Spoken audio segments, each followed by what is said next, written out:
26 دسمبر سن 2023 میں ایک مناظرہ طے ہوا تھا قبلہ مفکر اسلام کنز العلماء علامہ مفتی محمد آصف اشرف جلانی صاحب زیدہ مجدہ وزیدہ حیاتہ و حافظہ اللہ تعالیٰ کے شاگرد تھے حضرت علامہ و مولانا مفتی زاہد محمود نعمانی صاحب، ان کے ساتھ حنیف قریشی کا مناظرہ طے ہوا تھا۔ تو اس مناظرے سے یہ اس طرح بھاگے پھر رہا ہے کہ یہ بکھلاہٹ کا شکار ہو گیا ہے۔ میرا سوال ہے حنیف قریشی سے، حنیف قریشی تو اپنے دل میں، اپنے سینے میں عوام اہل سنت کا بہت زیادہ درد رکھتا ہے۔ اس درد میں نہ تو آپ سو سکتے ہیں نہ بیٹھ سکتے ہیں، کیونکہ اس کی وجہ یہ ہے کہ 26 نومبر کو تم جہلم پہنچے اور فاتح جہلم کہلائے۔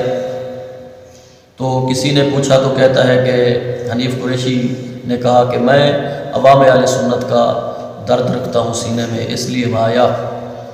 تو اسی درد کو لے کر اگر آپ لاہور آتے تو قبلہ جلالی صاحب سے مناظرہ نہ صحیح تو ان کے شاگردوں سے مناظرہ کرتے اور ان کو مطمئن کرتے۔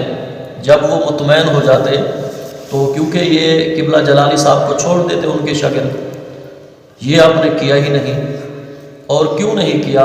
تمہیں پتہ تھا جو میں نے گفتگو پیچھے جو کی ہوئی تھی 3 سالوں میں، جو طوفان بدتمیزی کھڑا کیا ہوا تھا، اور تمہارے ساتھ کچھ ایسے لوگ بھی تھے تو وہ اپنے آپ کو بڑے بڑے حجت الاسلام بھی کہلاتے ہیں اور بڑے بڑے مشائخ بھی کہلاتے ہیں، تو ان کے بل بوتے پر تم نے خوب ناچا۔ تو میرا آپ سے یہ سوال ہے کہ گزارش ہے کہ آپ کہ ایک جو متفق طور پر گفتگو تھی جو قبلہ جلالی صاحب زیدہ مجدہ نے کی تھی، اور اس کی وجہ تھی اور اس کا ریزن تھا، تو اس وجہ اور ریزن کو آپ نے نہیں دیکھا۔ تو سب سے پہلے تو بات یہ ہے، کیا یہ خطا اجتہادی عقائد اہل سنت میں سے نہیں ہے؟ تو میں آپ سے گزارش کرنا چاہتا ہوں کہ آپ کو یاد ہوگا کہ 16 دسمبر سن 2020 میں جامعہ نعمانیہ لاہور کے اندر ایک کنونشن ہوا تھا۔ تو کنونشن کا نام رکھا گیا تھا تحفظ عقائد اہل سنت و علماء و مشائخ، یعنی یہ عقائد اہل سنت کے تحفظ کے لیے کنونشن کیا گیا تھا۔ تو اس پر مشترکہ طور پر ایک اعلانیہ پیش کیا گیا۔ وہ اعلانیہ 54 عقائد پر مشتمل ایک پمفلٹ چھاپا گیا، تو اس پر 80 علماء کے دستخط موجود تھے، اور انہوں نے 80 علماء نے دستخط کیے اور متفق طور پر انہوں نے یہ اعلانیہ جاری کیا۔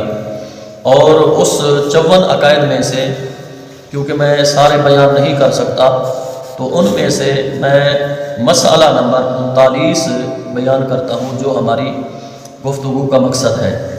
تو اس 54 میں سے مسئلہ نمبر 39 میں لکھتے ہیں کہ حضرات انبیاء علیہ السلام اور فرشتے معصوم عن الخطا ہیں، اور حضرات صحابہ کرام اور اہل بیت اطہار معصوم عن الخطا نہیں بلکہ محفوظ عن الخطا ہیں، اور ان سے خطا کا صدور ممکن ہے۔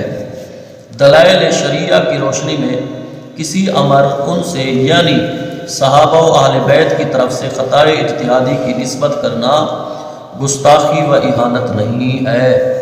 تو اب یہ بتائیں کہ جو تکفیری علماء کے ساتھ ملے ہوئے ہیں، اب یہ 80 علماء کو کہاں کرو گے؟ اور آگے بھی لکھتے ہیں کہ البتہ ان امور کا عوام میں بلا وجہ شرعی تذکرہ کرنا ممنوع ہے۔ تو قبلہ کنز العلماء نے جب یہ مسئلہ بیان کیا تھا، ایک ملعونہ نے ٹی وی پہ آ کے سیدنا ابو بکر صدیق رضی اللہ تعالیٰ عنہ کی انہوں نے گستاخی کی تھی۔ تو انہوں نے جب گستاخی کی تو جلالی صاحب قبلہ نے اس کا جواب دیتے ہوئے یہ الفاظ آپ نے کہے، اور یہ الفاظ کفر بھی نہیں بنتے اور ان الفاظوں کو آپ یہ بھی نہیں کہہ سکتے یہ گناہ ہے، کیونکہ وہ عقائد اہل سنت میں انہوں نے فرمایا ہے کہ گستاخی اور اہانت نہیں ہے۔